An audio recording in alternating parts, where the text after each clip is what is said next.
Hey, what's up? Just want to thank you guys for watching our channel. Please hit that subscribe button.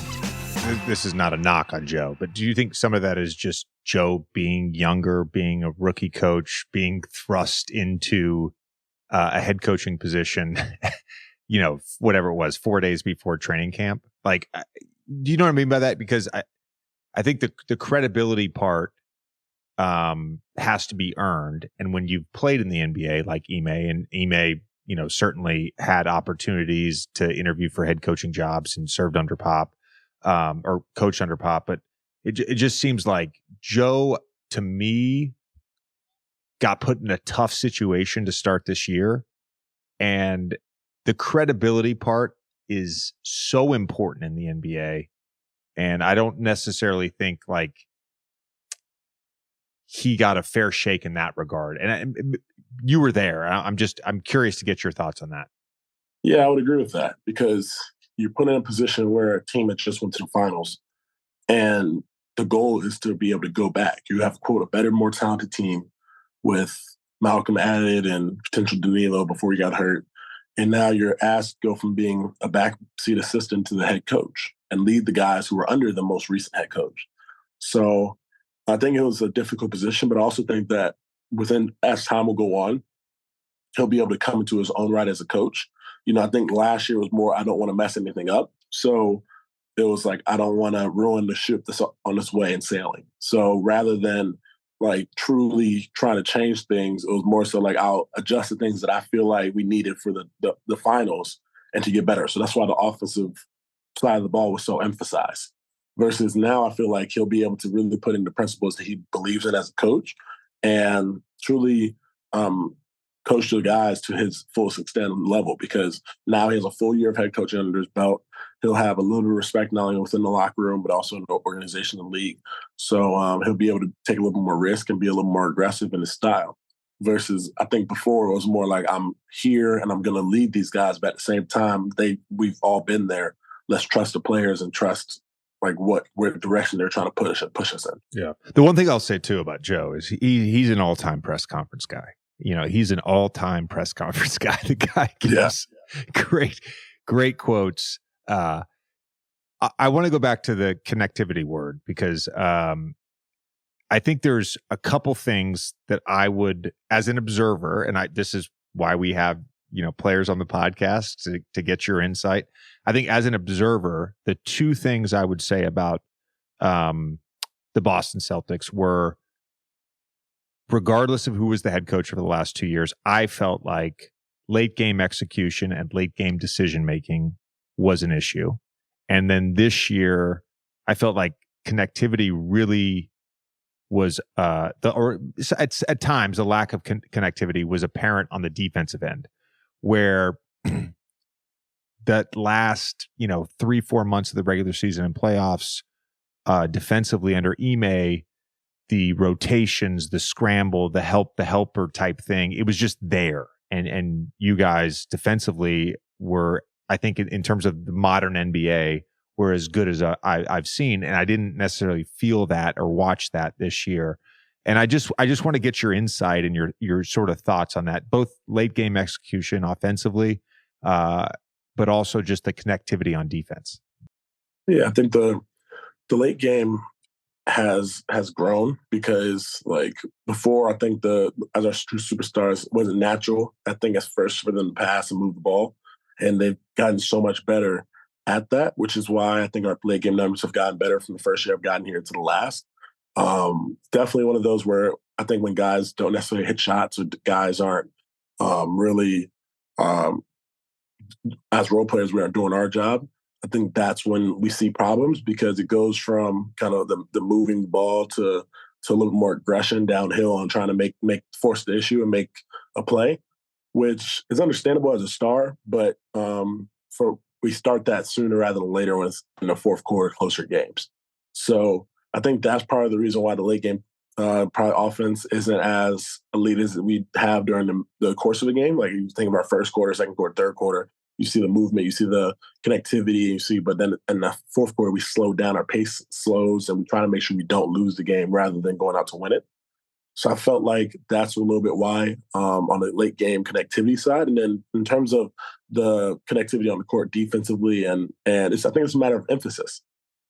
Coaches have their preferences on which side of the ball they want to coach. So I think with Ime, he understood the importance of the defensive end and understanding that if a team scores 80 points, 90 points, no matter how many points we score, we give ourselves a really, really good chance of winning. While I think that Joe has a little bit more offensive, like, hey, if we can make this many, if we make 23s in a game, we're gonna win each game because we'll have enough of points because we're gonna have twos and fouls and other things to add up. So that's why I think this past year's team had a little bit less connectivity on defensive side of the ball because it wasn't necessarily the priority or emphasis, while the years prior had been. And that's not a knock or anything like that. I just think that as you know, different coaches in the league have different philosophies and different ideals. So I think that's part of the reason why the difference between Ime and Joe in terms of teams. Well, I'll let Tommy jump in here with his next question, but I just want to note that you guys were still second in the league defensively. You guys, you guys were a top 2 offense and a top 2 defense. So on a spreadsheet, you guys were fucking awesome. You know what I mean?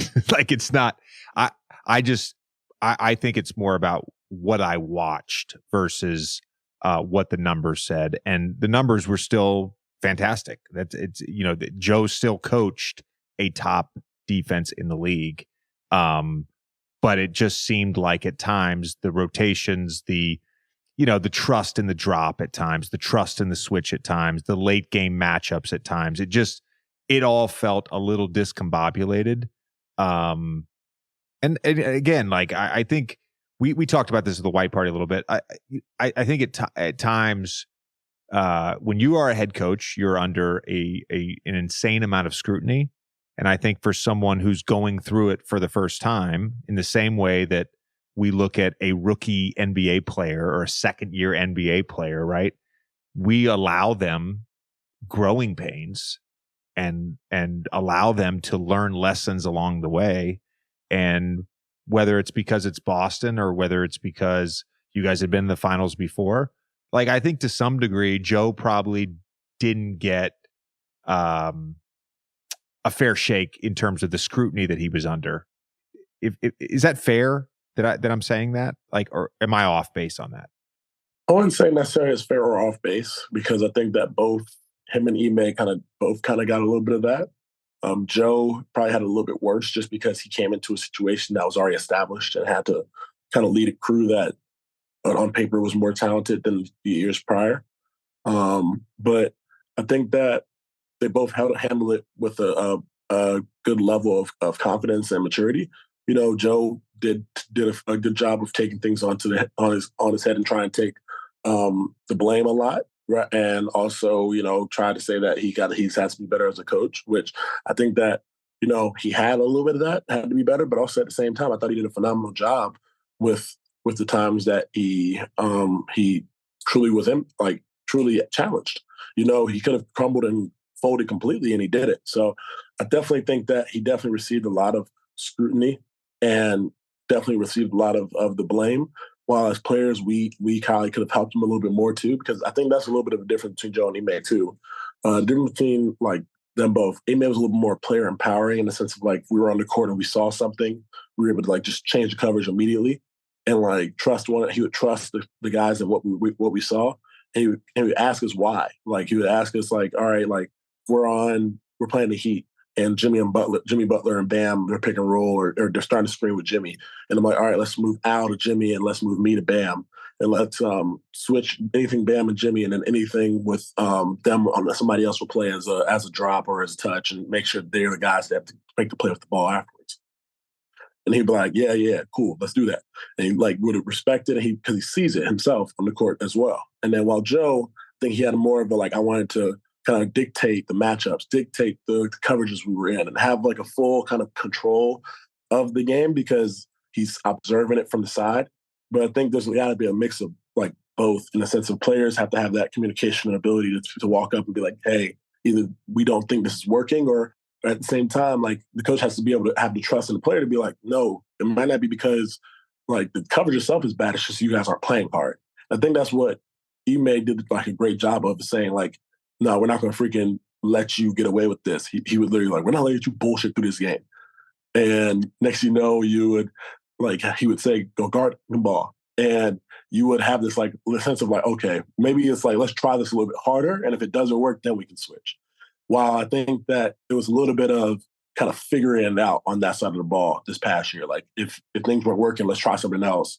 And immediately, I mean, if it doesn't work, go back to what it was rather than addressing the issue in the moment. And I think that's part of the reason why there's a little bit less connectivity on that side of the ball, and like the player empowerment, but also the regard and the communication aspect from coach to player. But I think that if you look at even with Ime, we had struggles on the offensive side of the ball. Well, I think on average we had a better offense this year, but I think an extra 5 points per game. You know, so there's going to be both challenges and successes for each coach you play for. It's just a matter of understanding what those challenges are and how you can have solutions for them. You know.